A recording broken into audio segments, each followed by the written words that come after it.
Bismillahirrahmanirrahim. Assalamualaikum warahmatullahi wabarakatuh. Kami guru penggerak Angkatan 8 kelas 89 dari Kota Cirebon akan melaksanakan tugas demonstrasi kontekstual modul 2.3 coaching dalam supervisi akademik. Perkenalkan, nama saya Yeti Nurhayati dari instansi SMP Negeri 9 Kota Cirebon, dan di sebelah saya Yayah Kodaria dari SD Negeri Kedung Krisi Kota Cirebon. Dan sebelah kiri saya Siti Nur Hasanah dari SD Negeri Pesantren Kota Cirebon. Selamat menyaksikan ya. Assalamualaikum warahmatullahi wabarakatuh.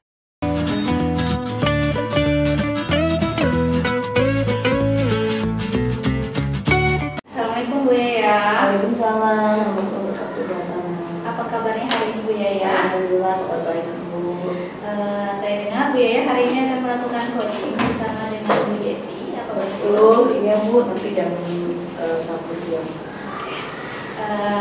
Sebelum melakukan coaching, saya akan melakukan beberapa pertanyaan kepada Ibu tentang bagaimana cara untuk melakukan coaching, ya Bu ya. Nanti ketika Ibu melakukan coaching, harap perhatikan rubrik-rubrik penilaian yang ada pada rubrik penilaian. Nah,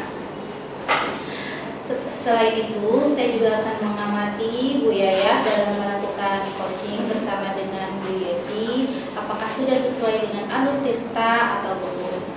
Kemudian bagaimana cara Ibu Yaya memberikan pertanyaan-pertanyaan yang dapat membuat kunci dan merespon pertanyaan-pertanyaan tersebut. Jangan lupa juga hal yang harus dihindari ketika melakukan coaching seperti melabeling, berasumsi, dan memberikan judge ya, dan prinsip yang harus dilakukan ketika melakukan coach, yaitu proses kemitraan, proses kreatif, dan mengembangkan potensi yang ada pada coaching. Saya akan memberikan beberapa pertanyaan. Yang pertama, kompetensi coaching apa yang ingin Ibu kembangkan dalam proses coaching kali ini? Mungkin kompetensi yang akan dikembangkan adalah kehadiran menu, mungkin itu. Kemudian bagaimana bisa mendengar aktif, dan bagaimana sih bisa mengajukan pertanyaan-pertanyaan yang berbobot. Nah, dari kompetensi yang sudah Ibu utarakan, kompetensi mana yang ingin Ibu kembangkan secara spesifik yang akan dilakukan pada presentasi kali ini? Kalau yang lebih spesifik sih, saya akan lebih ke membuat pertanyaan yang berbobot ya Bu. Karena ini adalah bagaimana bisa untuk menggiring si coach ini untuk bisa mengambil solusi dari permasalahan yang dia hadapi sendiri. Yang terakhir Bu Yaya, indikator yang bagaimana yang diinginkan oleh Ibu Yaya dalam proses coaching kali ini? Mungkin saya akan lebih pada melihat coaching ini untuk bisa membuat sendiri solusinya tanpa harus saya berikan saran, tanpa harus saya melabeli, dan harapannya adalah si coach bisa menemukan sendiri solusinya dari proses coaching kali ini. Oke, demikian Bu Yaya untuk pra-observasi kali ini. Semoga nanti Bu Yaya melakukan coaching dengan lancar bersama Bu Yeti. Baik Bu, terima kasih Bu. Sama Bu Yaya. Assalamualaikum Bu Yeti. Waalaikumsalam. Apa kabarnya hari ini? Alhamdulillah kabarnya baik. Iya. Iya Bu, hari ini tuh saya ingin sekali membicarakan banyak hal dengan Ibu. Iya, saya dengar Bu Yeti ada yang mau disampaikan ya Bu ya. Apa yang ingin Bu Yeti dapatkan dalam sesi coaching kita hari ini? Ya, yang ingin saya dapatkan dalam coaching kali ini Bu, saya ingin sekali bisa melaksanakan proses pembelajaran dengan siswa itu menggunakan komunikasi yang efektif, karena saya lihat sering sekali saya mengalami komunikasi yang kurang tepat dengan siswa sehingga siswa sulit mempelajari dan memahami materi yang saya berikan. Komunikasi efektif ya. Nah, jika Teteh diminta untuk menggambarkan satu kalimat pendek, harapan apa yang Teteh dapatkan dari pertemuan kita kali ini? Tentunya saya selaku guru yang merupakan among atau penuntun, di mana seorang guru itu punya tugas sebagai pemimpin pembelajaran ya Teh ya. Saya ingin sekali bisa memimpin pembelajaran dengan baik di kelas, dan semuanya tentunya tujuannya orangnya satu, berpihak pada siswa, di mana saya bisa menyampaikan komunikasi yang betul-betul edukatif. Saya bisa menyampaikan tujuan pembelajaran dengan baik, saya bisa melakukan mulai dari persepsi, refleksi materi sesuai sifatnya, dan bisa efisien dan tepat waktu sesuai dengan jumlah jam pelajaran yang saya miliki. Efektif, ya, efisien, bisa tercapai tujuan pembelajarannya dalam waktu yang bersama, itu tentu tidak mudah ya. Nah, bagaimana Teteh bisa berharap saya bisa membantu dari apa yang menjadi tujuan Teteh ini? Iya, harapannya dengan diskusi bersama Teteh saya bisa tercerahkan dan menemukan langkah-langkah apa yang saya lakukan untuk mencapai solusi dari permasalahan tentang komunikasi efektif dalam pembelajaran. Saya tadi berkali-kali Teteh dengar Teteh mengatakan bagaimana sih mewujudkan komunikasi yang efektif ya Teh ya di kelas ya Teh ya. Kira-kira memang ada tantangan nggak sih Teh untuk mencapai tujuan itu Teh? Iya, tantangannya tentunya sangat berat menurut saya Teh, terutama dalam membimbing generasi Z saat ini, di mana mereka itu termasuk ke dalam generasi strawberry. Generasi strawberry itu segalanya serba instan, bahkan dalam komunikasi pun pengennya instan, lewat gadget, lewat HP dan lainnya. Memang HP itu alat komunikasi, tapi kenyataannya ketika terlalu sering menggunakan HP, akhirnya apa? Menjauhkan yang dekat dan mendekatkan yang jauh, sehingga anak lebih asik dengan dunianya sendiri. Dia sulit untuk peduli rekan dan sesamanya yang ada di sekitar. Saya rasakan itu Teh. Sementara komunikasi yang bagus itu tidak ke yang jauh dulu, ke yang sekitarnya dulu. Ya. Oke Teh. Nah, kira-kira menghadapi anak-anak generasi Z tadi yang Teteh katakan ya Teh ya. Kira-kira usaha apa yang belum Teteh laksanakan nih untuk mencapai target itu Teh? Tentunya saya dengan kejadian ini udah terlalu lama ya Teh ya.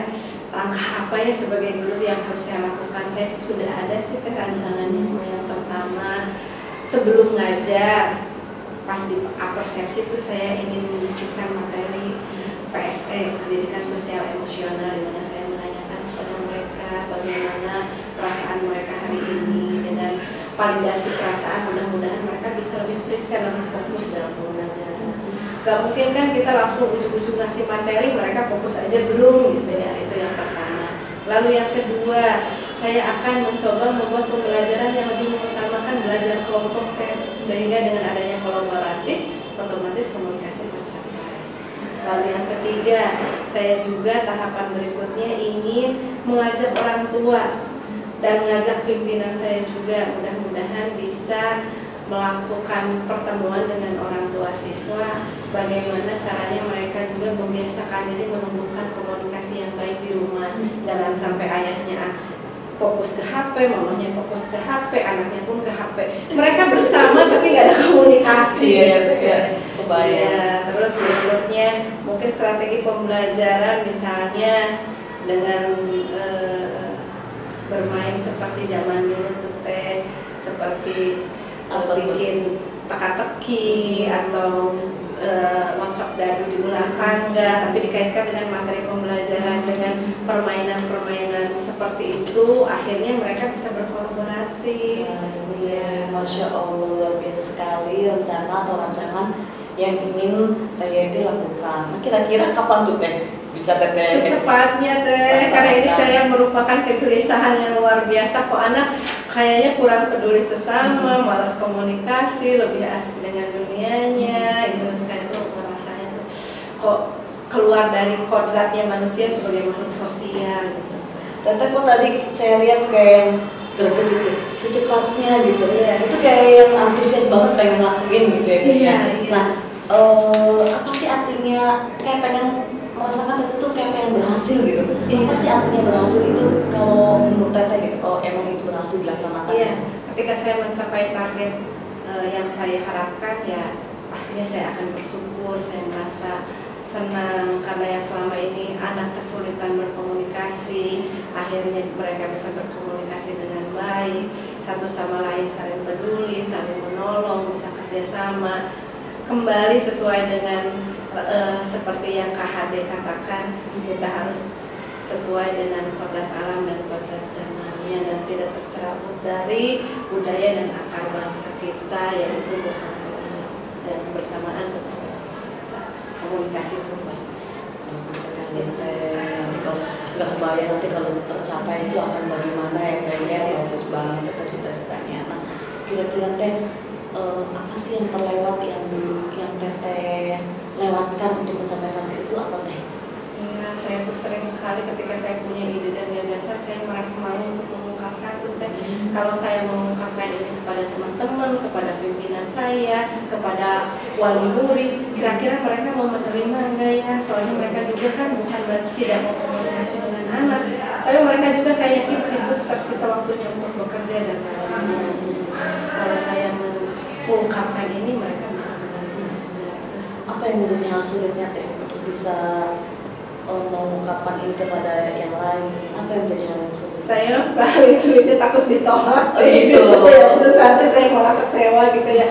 Padahal harapan ini bukan untuk saya, tapi untuk anak-anak yang akan datang, mereka jadi pribadi yang peduli dan lebih baik. Untuk bisa mencapai ke arah sana Teh, dukungan apa yang bisa Teteh inginkan atau ingin Teteh dapatkan? Tentunya saya perlu dukungan semua pihak. Pertama, dukungan dari rekan sejawat saya. Saya tidak bisa merealisasikan ini sendirian. Saya butuh teman, butuh partner, dan mudah-mudahan teman-teman saya, rekan-rekan guru saya pun sama, ingin menciptakan komunikasi yang efektif di kelas. Lalu yang kedua, saya juga butuh pimpinan saya, khususnya kepala sekolah. Tentunya ketika kita mau mengadakan rapat komite harus dapat izin dari kepala sekolah. Mudah-mudahan kepala sekolah siap menyelenggarakan rapat komite bersama orang tua dan kita sosialisasikan tentang pentingnya komunikasi. Lalu saya juga butuh dukungan tenaga ahli Teh, misalnya dari psikolog. Saya minta para sekolah mengambil tenaga ahli dari luar, mengadakan seminar parenting, pentingnya tentang menumbuhkan komunikasi di rumah dan di sekolah secara efektif. Luar biasa banget Teh. Gimana perasaannya Teh setelah kita berdiskusi, melakukan bincang-bincang hari ini Teh? Iya Teh, saya merasa lega. Yang awalnya saya buntu, saya harus ngapain ya kalau bicara komunikasi. Tapi ternyata akhirnya keluar dengan sendirinya, solusi didapatkan. Setelah bincang-bincang dengan Teteh, saya merasa tercerahkan Teh. Alhamdulillah Teh Yeti. Mudah-mudahan apa yang menjadi rencana, kemudian apa yang menjadi tujuan yang tadi Teh Yeti sampaikan kepada saya, mudah-mudahan bisa terlaksana dengan baik, dukungan dan lain sebagainya bisa dengan penuh Bu Yeti dapatkan. Jika ada hal lain yang ingin disampaikan, Bu Yeti bisa menghubungi saya, atau masih ada lagi yang mau disampaikan hari ini Teh? Hanya untuk hari ini mah cukup Teh. Saya langsung mungkin mau bilang ke rekan kerja pimpinan saya untuk segera melakukan rapat komite Teh. Baik, keren banget. Iya Teh, terima kasih, banyak hal yang berharga hari ini. Sehat selalu ya Sami-sami Teh, sehat selalu, Iya, semangat. Siap Teh, terima kasih banyak. Assalamualaikum Bu Yaya. Waalaikumsalam Ibu. Bagaimana perasaan Bu Yaya setelah melakukan coaching? Alhamdulillah saya bisa senang bisa membersamai coach yaitu Ibu Yeti yang pada hari ini beliau bisa mengungkapkan permasalahannya dan bisa lebih nyaman untuk mengungkapkan apa yang menjadi permasalahannya. Menurut Ibu Yaya, apa indikator yang ingin dicapai tadi sudah tercapai? Alhamdulillah Bu, tadi saya sudah melaksanakan coaching dengan teknik alur tirta tadi, kemudian saya juga tadi menggali daripada permasalahan yang dihadapi oleh Ibu Yeti. boleh saya menyampaikan hasil pengamatan saya, Bu? Bangga Ibu. Oke, dari hasil pengamatan saya tadi, pada saat Ibu melakukan coaching bersama dengan Ibu Yeti, Ibu sudah melakukan sesuai dengan rubrik ya, malah melampaui ya Bu untuk penilaiannya sudah luar biasa. Alur Tirta pun tadi sudah terlihat seperti menanyakan tujuan, identifikasi masalah, rencana aksi dan tanggung jawab sudah ada di dalam pertanyaan yang berbobot tersebut. Kemudian Ibu juga sudah mendengarkan secara aktif dan sudah mampu memberdayakan coaching Ibu. Mendengar hal ini, bagaimana pendapat Ibu mendengar hasil dari? Alhamdulillah Ibu, terima kasih, sesuatu yang positif bagi saya. Namun saya juga akan lebih terus meningkatkan kapasitas diri saya untuk bisa terus memperbaiki diri, untuk bisa terus mencari kekurangan agar kedepannya nanti saya lebih bisa meng-coaching teman-teman dengan lebih baik lagi. Apa tindak lanjut yang akan Ibu lakukan setelah pelaksanaan coaching hari ini? Mungkin saya akan lebih banyak untuk bisa lebih fokus dalam mendengar aktif, dan saya juga akan lebih berlatih mencari bagaimana membuat pertanyaan-pertanyaan yang berbobot agar bisa coaching ini terbawa oleh mencari sendiri solusinya dari permasalahan yang dihadapi. Terima kasih Ibu Yaya, semoga coaching seperti ini Bu ya terus berdayakan atau terus lakukan dengan rekan sejawat maupun siswa. Terima kasih Ibu, terima kasih atas arahan dan bimbingannya. Terima kasih atas waktunya bisa memberikan waktu untuk saya meng-coaching dengan Ibu Yeti. Terima kasih, Sama-sama Bu Yaya, semangat. Terima kasih for watching this video. Semoga bermanfaat untuk kita semua.